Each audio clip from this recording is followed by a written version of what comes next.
Hi all. നമ്മുടെ മക്കൾ വളരുകയാണോ അഥവാ നമ്മൾ വളർത്തുകയാണോ? പാരന്റിങ്ങിനെ കുറിച്ച് എപ്പോഴെങ്കിലും നിങ്ങൾ ആത്മാർത്ഥമായി ചിന്തിച്ചിട്ടുണ്ടോ? നമുക്കെല്ലാം മക്കളുണ്ട്. മക്കൾ വളർന്നു വരുമ്പോൾ നമുക്ക് ഒരുപാട് സ്വപ്നങ്ങളുണ്ട്. എൻ്റെ മകൻ അല്ലെങ്കിൽ എൻ്റെ മകൾ വളർന്ന് വരുമ്പോൾ ഇന്നയാളായി മാറണം, അല്ലെങ്കിൽ ഈ പൊസിഷനിലെത്തണം, അല്ലെങ്കിൽ ഇത്രയും ധാർമ്മിക മൂല്യമുള്ള നല്ലൊരു വ്യക്തിത്വമാകണം എന്നെല്ലാം നമ്മൾ നമ്മുടെ മക്കളെ കുറിച്ച് പലപ്പോഴും പറയാറുണ്ട്. എന്നാൽ നമ്മൾ ആ രീതിയിലാണോ നമ്മുടെ മക്കളെ വളർത്തി വരുന്നത് എന്നൊരു വലിയ ചോദ്യമാണ്. എഫക്റ്റീവ് പാരന്റിങ്ങിനെ കുറിച്ച് നമ്മൾ ചിന്തിക്കേണ്ടത്, നമ്മൾ പഠിക്കേണ്ടതും ഈ ഒരു മേഖലയിലാണ് എന്നുള്ളതാണ് സത്യം. ഇന്ന് പോയിന്റ്സിന്റെ ഈ എപ്പിസോഡ് നമ്മൾ ചർച്ച ചെയ്യാൻ പോകുന്നത് എഫക്റ്റീവ് പാരന്റിങ്ങിന്റെ ഏതാനും ചില കാര്യങ്ങൾ മാത്രമാണ്. Welcome to my channel. നമ്മൾ ആഗ്രഹിച്ച പോലെ നമ്മുടെ മക്കൾ വളർന്നു വരണമെങ്കിൽ, അല്ലെങ്കിൽ നല്ലൊരു വ്യക്തിത്വമായി വരണമെങ്കിൽ, രക്ഷിതാക്കളായ നാം അതിന് നമ്മുടെ ഭാഗത്തു നിന്നും ഒരുപാട് കാര്യങ്ങൾ ശ്രദ്ധിക്കേണ്ടതായിട്ടുണ്ട്, അല്ലെങ്കിൽ നമ്മുടെ ഭാഗത്തും വലിയൊരു ഉത്തരവാദിത്തം അതിനുണ്ട് എന്നുള്ളതാണ് നമ്മൾ മനസ്സിലാക്കേണ്ടത്. ഇവിടെയാണ് പാരന്റിങ്ങിന്റെ അഥവാ എഫക്റ്റീവ് പാരന്റിങ്ങിനെ കുറിച്ച് നമ്മൾ പഠിക്കുകയും ആ രീതിയിൽ നമ്മൾ മുന്നോട്ട് പോവുകയും ചെയ്യേണ്ടത് നമ്മൾ പ്രാഥമികമായിട്ട് മനസ്സിലാക്കണം. നമ്മുടെ കുട്ടിയെ സംബന്ധിച്ചിടത്തോളം അവൻ ജനിച്ച് ഏകദേശം ഒരു 12-13 വയസ്സ് വരെയുള്ള അവന്റെ കാലഘട്ടം. ഈ ഒരു കാലഘട്ടത്തിലായിരിക്കും അവൻ തന്റെ ചുറ്റുപാടിനെല്ലാം നിരീക്ഷിച്ച് അവൻ ഒരുപാട് അറിവുകൾ കരസ്ഥമാക്കുന്നത്. ഈ ഒരു കാലഘട്ടത്തിലായിരിക്കും അവൻ അവൻ്റെതായ വ്യക്തിത്വം രൂപപ്പെടുത്തുന്നത്. ഈ ഒരു കാലഘട്ടത്തിൽ കൃത്യമായി രക്ഷിതാക്കളായി നമുക്ക് ഇടപെടാൻ പറ്റണം. അതുപോലെ ഈ ഒരു കാലഘട്ടത്തിൽ കൃത്യമായി അവന്റെ കൂടെ നിൽക്കാൻ നമുക്ക് പറ്റേണ്ടതായിട്ടുണ്ട്.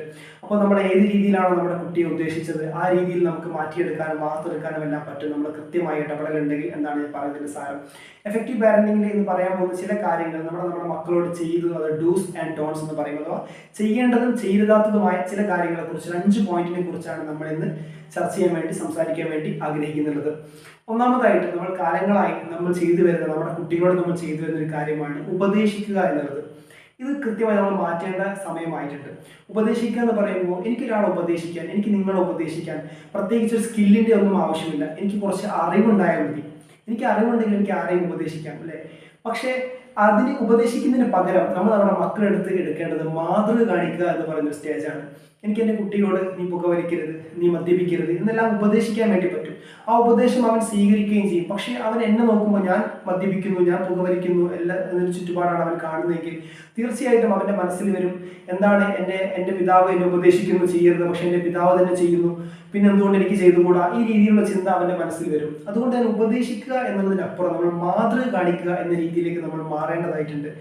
ഓരോ കാര്യങ്ങളും നമ്മളെ കണ്ട് നമ്മുടെ കുട്ടി പഠിക്കണം. എൻ്റെ പിതാവ്, എൻ്റെ മാതാവ് അവർ ചെയ്യുന്നത് ഇങ്ങനെയാണ്, അതുകൊണ്ട് ഞാനും അങ്ങനെ ചെയ്യട്ടെ. ആ രീതിയിൽ അല്ലെങ്കിൽ നമുക്ക് നമ്മുടെ മക്കളോട് പറയാൻ പറ്റണം, എന്നെ കണ്ട് പഠിക്കും, അല്ലെങ്കിൽ നിന്റെ ഉമ്മയെ കണ്ട്, നിന്റെ അമ്മയെ കണ്ട് പഠിക്കും എന്ന് നമുക്ക് അവരോട് പറയാൻ വേണ്ടി, അല്ലെങ്കിൽ അവരോട് പറയാൻ വേണ്ടി പറ്റണം. അഥവാ ഉപദേശിക്കുക എന്നത് മാറ്റി നമ്മൾ മാതൃക കാണിക്കുക എന്ന ഒരു രീതിയിലേക്ക് നമ്മൾ മാറണം എന്നുള്ളതാണ് ഒന്നാമതായിട്ട് പറയാനുള്ളത്. രണ്ടാമതായിട്ട് നമുക്കറിയാം, കുട്ടികളാണ്, അവരുടെ കയ്യിൽ നിന്ന് ഒരുപാട് അബദ്ധങ്ങൾ, തെറ്റുകൾ ഒരുപാട് പറ്റാൻ സാധ്യത വളരെ കൂടുതലാണ്. ഈ സമയത്ത് നമ്മൾ അവരെ കുറ്റപ്പെടുത്തരുത്. നമ്മൾ പലപ്പോഴായിട്ട് ചെയ്യുന്ന ഒരു കാര്യമാണ്, ഒരു ചെറിയ ഗ്ലാസ് നമ്മുടെ കുട്ടിയുടെ കയ്യിൽ നിന്ന് വീണ് പൊട്ടിയാൽ നമ്മൾ ആകെ അവനെ കുറ്റപ്പെടുത്തി ആ രീതിയിൽ നമ്മൾ അവൻ്റെ മനസ്സിനെ വല്ലാതെ വിഷമിപ്പിക്കുന്ന സിറ്റുവേഷൻ ഉണ്ടാവാറുണ്ട്. അവിടെ നമ്മൾ കുറ്റപ്പെടുത്തലിന് പകരമായിട്ട് നമ്മൾ വിവേചിച്ച് മനസ്സിലാക്കി കൊടുക്കണം. അഥവാ എന്താണ് നമ്മൾ ചെയ്യേണ്ടത്, എന്താണ് നമ്മൾ ചെയ്തില്ല അപാകതകൾ തുടങ്ങിയ കാര്യങ്ങൾ നമ്മൾ നന്മയും തിന്മയെല്ലാം വിവേചിച്ച് നമ്മുടെ കുട്ടിക്ക് മനസ്സിലാക്കി കൊടുക്കുകയാണ് നമ്മളവിടെ ചെയ്യേണ്ടത്. അല്ലാതെ ഒരു കാര്യത്തിൽ അവൻ ഒരുപാട് നേരം കുറ്റപ്പെടുത്തി അവനെ ആകെ ഇൻസൾട്ട് ചെയ്യുന്ന രീതിയിൽ നെഗറ്റീവ് ചിന്താഗതി അവൻ്റെ ഉള്ളിൽ ഉണ്ടാക്കുന്ന രീതിയിലേക്ക് നമ്മുടെ ആ ഒരു ഇൻപുട്ട് നമ്മൾ അവന് കൊടുക്കരുത്. അത് പിന്നീട് അവൻ്റെ ഭാവി ജീവിതത്തെയും ഭാവിയുള്ള അവൻ്റെ മറ്റുള്ള ഇടപെടലിനൊക്കെ അതൊരു നെഗറ്റീവായ രീതിയിൽ ബാധിക്കുമെന്നുള്ളത് കൊണ്ടാണ് നമ്മൾ അവിടെ കൃത്യമായിട്ട് കുറ്റപ്പെടുത്തലുകൾ മാറ്റുക, മറിച്ച് വിവേചിച്ച് കാര്യങ്ങൾ അവർ മനസ്സിലാക്കി കൊടുക്കുക എന്നുള്ള സ്റ്റൈൽ നമ്മൾ സ്വീകരിക്കേണ്ടതായിട്ടുണ്ട്.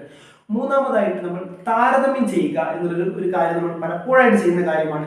തൊട്ടപ്പുറത്തെ കുട്ടിയെ നോക്കി, അല്ലെങ്കിൽ അവരുടെ ക്ലാസ്സിൽ ഏറ്റവും നന്നായി പഠിക്കുന്ന കുട്ടിയെ നോക്കി, മറ്റുള്ള കുട്ടികളെയൊക്കെ നോക്കി നമ്മൾ നമ്മുടെ കുട്ടിയെ താരതമ്യം ചെയ്യാറുണ്ട്. പലപ്പോഴും നമ്മുടെ കുട്ടിയോട് പറയാറുണ്ട്, നീ അവനെ കണ്ടു പഠിക്കണം, നീ അവളെ കണ്ടു പഠിക്കണം, ആ രീതിയിലാവണം എന്ന് നമ്മൾ ഒരിക്കലും നമ്മൾ പറയരുത്.